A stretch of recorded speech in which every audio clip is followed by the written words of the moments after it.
ఒక హీరోకి సంబంధించి హిట్ అయిన తర్వాత సో రెమ్యునరేషన్ మీరు అమాంతం పెంచేసి ప్రొడ్యూసర్స్కి వారం మానేమని తీయొద్దని చెప్పండి. అది బిజినెస్సే కదా సార్. ఏక పెంచకపోతే ఇంకెప్పుడు పెంచుతాడు? 4 ఫ్లాపుల తర్వాత పెంచుతాడే ఏంటి?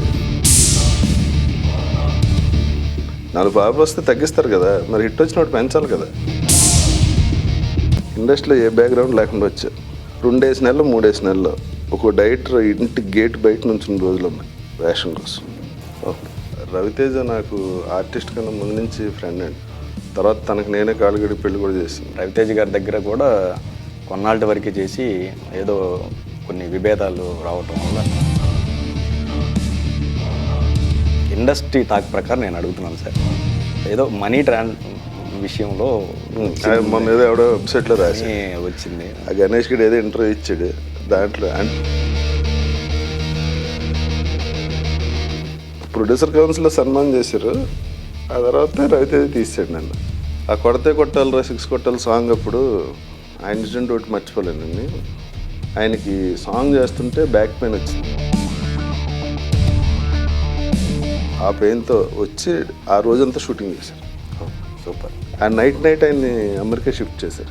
జగదేక్ వీరుడులో కూడా ఆయన 104 ఫేవర్తో సాంగ్ చేశారు. మరి చిరంజీవి గారి గురించి మంచి విషయాలు చెప్పారు. మరి అలాంటి అక్కడి నుంచి మీరు బయటికి రావడానికి కారణం ఏంటి?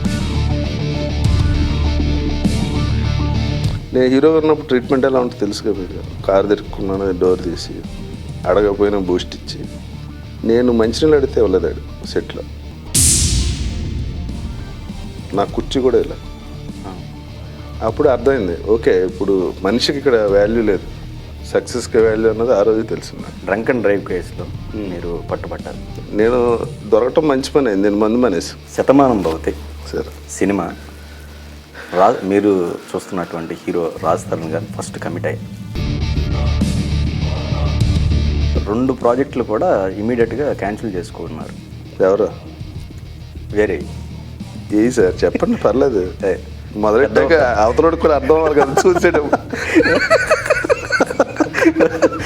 కొన్ని శతమానం భవతిదే చెప్పండి.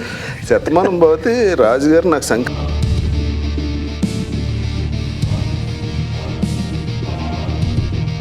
ఈ సినిమా చేస్తే ఆ ప్రొడ్యూసర్ ఊరుకుంటాడు.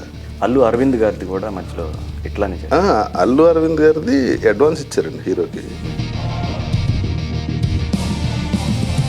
బాలకృష్ణ గారి దగ్గర మీరు తర్వాత చేశారు.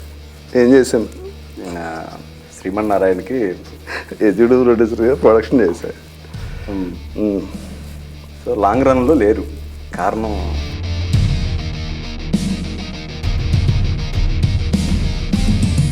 ఒకసారి ఏమవుతుందంటే అండి, కొంతమందికి కథ బాగాలేదు చెయ్యమని చెప్పడానికి బదులు రెమ్యునరేషన్ డబుల్ చెప్తాం.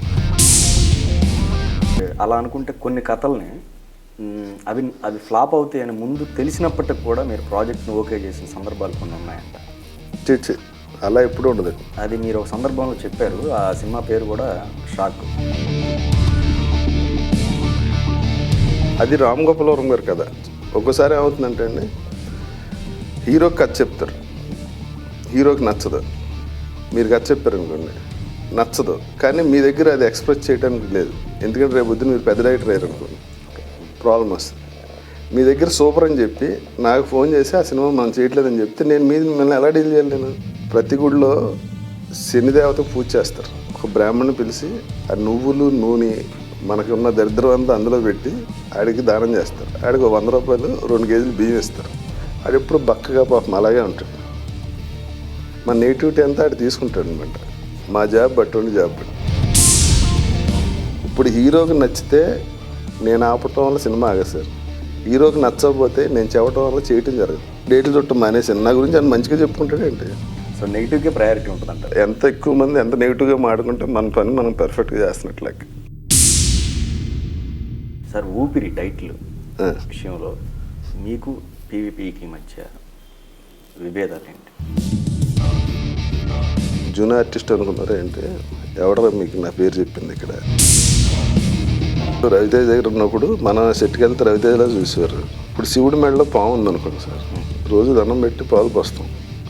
శివుడు పావును పక్కన పెట్టి లోపలికి వెళ్ళాడు అనుకోండి, సావదవుతారు దాన్ని. పామే కదా అది. అందుకని వీళ్ళు ఇచ్చే రెస్పెక్ట్ అంతా మన వెనకాల ఉన్న హీరోలకే, మనకు కాదు. ఒక అప్కమింగ్ డైరెక్టర్, అసిస్టెంట్ డైరెక్టర్ కానీ, లేకపోతే ఎస్టాబ్లిష్డ్ డైరెక్టర్ కానీ, లేకపోతే ఒక రచయిత కానీ హీరోకి కథ రాసుకుంటారు. ఆ కథని హీరో కాకుండా ఫస్ట్ మేనేజర్స్ అంటే మీరు వింటారు. అది కాదు సార్, ఇప్పుడు నా ఫోన్ చూపిస్తా, వెయిటింగ్ లిస్ట్లో 40 మంది ఉన్నారు. ఈ 40 మందిని హీరో దగ్గర పంపలేం కదా. ప్రాక్టికల్ ప్రాబ్లం తెలియదు, ఇది 24 క్రాఫ్ట్స్ ఉంటాయని కూడా తెలియనివాడు ఉంటాడు. ఏం లేదు సార్, సింపుల్. నా దగ్గర 3 హీరోలు ఉన్నారు. ఒక్కొక్కడు సంవత్సరానికి 2 సినిమాలు చేసిన 6 సినిమాల కన్నా చేయలేరు. నా దగ్గరికి 60 మంది వస్తారు. ఈ 6గురికి ఓకే, వాళ్ళు చెప్పి మంచి మీకు ఎవరికి వినిపించదు కూడా. ఆ 54 మందిలో ఒకడు బ్యాడ్గా చెప్పినా దాన్ని ఇష్యూ చేస్తారు. అంటే ప్రొడ్యూసర్స్ డబ్బుతోటి రాజా రవీంద్ర గారు విలాసవంతమైన జీవితాన్ని అనుభవిస్తూ ఉంటారు అని. నాతో నేను అమ్మాయినా నాతో తిరగటానికి విలాసవంతంగా నేను ఆ టైం కూడా కాదు.